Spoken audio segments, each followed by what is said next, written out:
Bonjour, êtes-vous prêts pour écouter une nouvelle histoire? Aujourd'hui, la vieille femme bavarde et le trésor. Il était une fois un vieux paysan qui était allé dans la forêt pour ramasser du bois.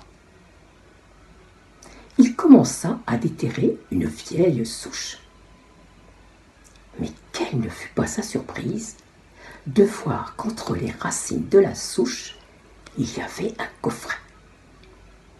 Il s'empressa de l'ouvrir. Il était rempli de pièces d'or. Oh, quelle chance, dit le paysan. Ma famille et moi, nous ne sommes plus dans le besoin. Oui, mais comment faire pour que personne ne le sache? Il faut dire que la femme du paysan était une incorrigible bavarde. Elle ne pouvait pas garder un secret. Alors l'homme réfléchit. Il remit le coffret dans la terre, il remit la souche par-dessus, il mit des feuilles sèches afin que personne ne puisse voir que la terre avait été remuée. Et puis il rentra chez lui. Le lendemain matin, il se leva de bonne heure. Il passa chercher un lapin dans le clapier. Puis il acheta chez le boulanger 2 douzaines de galettes. Et il se dirigea vers la rivière. Il regarda dans le filet de pêche, il y avait un poisson. Il y mit le lapin.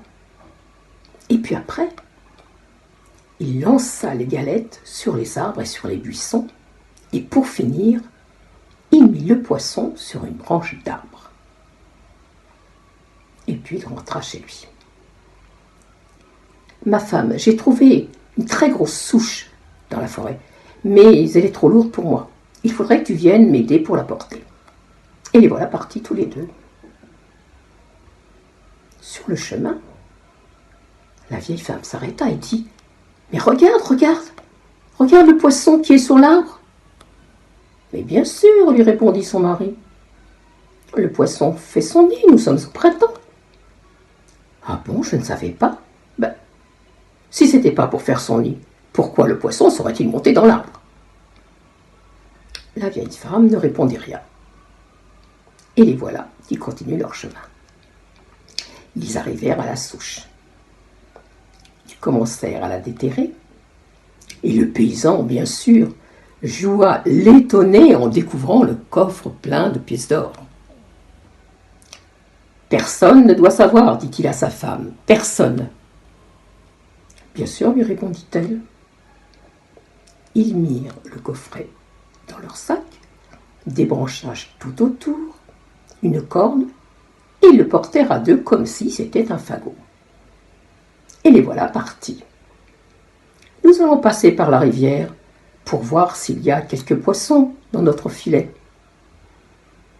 Quand ils arrivèrent, la vieille femme remarqua « Les galettes, regarde toutes ces galettes, dans les buissons, dans les arbres.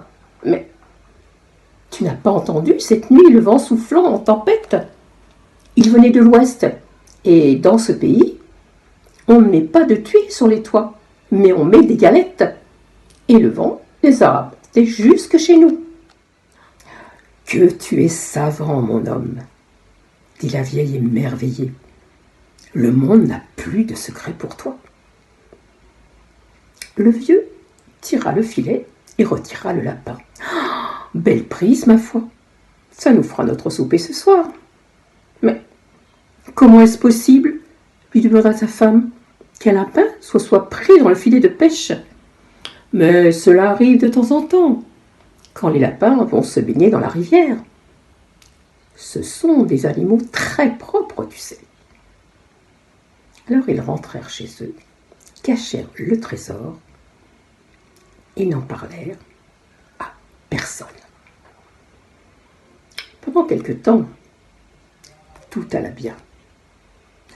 Mais au fur et à mesure que les jours passaient, la vieille commençait à tourner le secret dans sa tête. Elle n'en pouvait plus de le garder pour elle toute seule. Alors un jour, elle en a parlé à sa voisine, lui faisant jurer de n'en rien dire à personne. Oui, mais de confidence en confidence, la voisine en parla à sa sœur, qui en parla à la boulangère, qui en parla de droite et de gauche, et bientôt tout le village fut au courant que le vieux et la vieille avaient trouvé un trésor.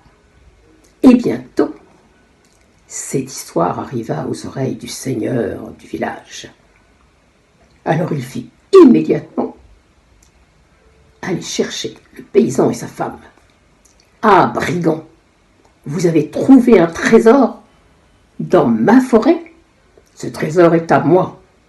Vous allez me le rendre. » Mais monseigneur, gémit le paysan, nous n'avons rien trouvé du tout. Nous n'avons trouvé aucun trésor. Comment, lui dit sa femme. Bien sûr que si, nous avons trouvé un trésor. Mais bien sûr que non. Tu en rêves tellement de trouver un trésor que ça t'a monté à la tête et tu t'imagines que c'est vrai. Mais nous n'en avons pas trouvé. Si, bien sûr, nous avons trouvé un trésor. Tais-toi, dit le seigneur au paysan. Il se tourna vers la vieille et lui dit « Raconte-moi ce qui s'est passé. » Eh bien voilà, monseigneur. C'était... il y a bien 3 mois de cela. Nous étions au printemps. Oui, parce que il y avait un poisson qui faisait son nid dans un arbre. Un poisson qui faisait un nid dans un arbre, se dit le seigneur, fort surpris. Et oui, et après, nous avons trouvé le trésor. Nous l'avons mis dans un sac et nous l'avons ramené chez nous, comme si c'était un fagot de bois. Mais en revenant vers la rivière, la tempête avait tellement soufflé qu'elle avait apporté des galettes sur les arbres, sur les buissons. Des galettes sur les arbres et les buissons. Et puis après, nous avons trouvé un lapin qui était pris dans le filet de pêche. Et nous l'avons mangé, au souper, en ragoût. Voilà, monseigneur, toute l'histoire. Le seigneur regarda le vieux qui levait les yeux au ciel. Lui-même levait aussi les yeux au ciel. Et il finit par dire « On ne peut pas empêcher le vent de souffler, ni les gens de raconter n'importe quoi. Allez, rentrez chez lui. » Le vieux paysan et sa femme rentrèrent chez eux. Ils partagèrent le trésor avec leurs enfants et ils vécurent tranquillement, sans histoire, depuis ce jour. Voilà. Cette histoire est terminée. J'espère qu'elle vous plaira et je vous dis à la semaine prochaine. Au revoir.